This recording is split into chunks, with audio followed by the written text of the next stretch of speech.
自從上一次做完呢一個眼袋療程之後呢，大大話都已經接近差唔多3個星期啦。咁今日呢，我又返到嚟深圳區呢，就揾朱醫生啦，做翻一個復檢。咁我知道呢，佢哋依家呢，原來已經將呢個福田區嘅分店眼科部呢，全個部門呢就搬咗嚟羅湖區呢一邊新嘅分店。既然今次返嚟復檢，咁我順手去參觀一下佢哋新嘅分店啦。咁今次同上一次呢都係一樣嘅，過嚟呢都可以向佢哋申報翻個車費。既然有咁着數，我當然唔想自己辛苦坐車啦。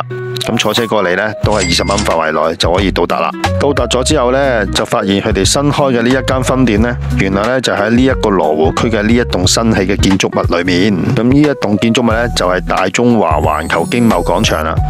而因為呢一棟建築物呢，未完全真正落成嘅關係呢，咁所以呢，要去今次我哋新分店呢，就需要行另一條後門嘅通道，先可以去到呢一個建築物裏邊。咁上到嚟之後呢，就發現呢，佢哋呢度嘅裝修呢，真係幾靚噶。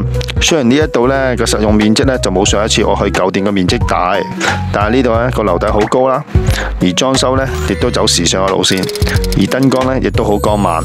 新店呢就設有多個醫療室，包括檢驗室、護士站、醫療室、採血室同埋面談室等等，而場內呢亦都有一個位置呢，亦提供咗呢度呢一啲醫護人員嘅相關嘅簡介，包括佢哋升級首席嘅主管朱冠峰院長。大家睇下朱冠峰醫生幾靚仔。咁介紹完一輪之後呢，我都急不及待啦，即刻去見一見我嘅偶像啦，朱冠峰醫生啦。唔同大家講住啦，我要見醫生先。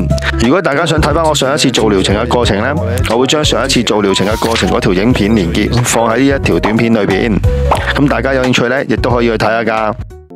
佳代醫療美容診所，一間專注為人服務去眼袋嘅診所，能夠令每一個人都回復翻年輕，睇住自己對眼由疲累變翻精神，由顯老變翻神采飛揚。呢一種改變唔單止係外表，更係一份自信同活力嘅回歸。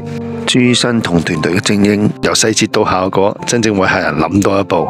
如果你都想擺脫眼袋，重拾年輕嘅自己，佳代絕對係你嘅信心之選。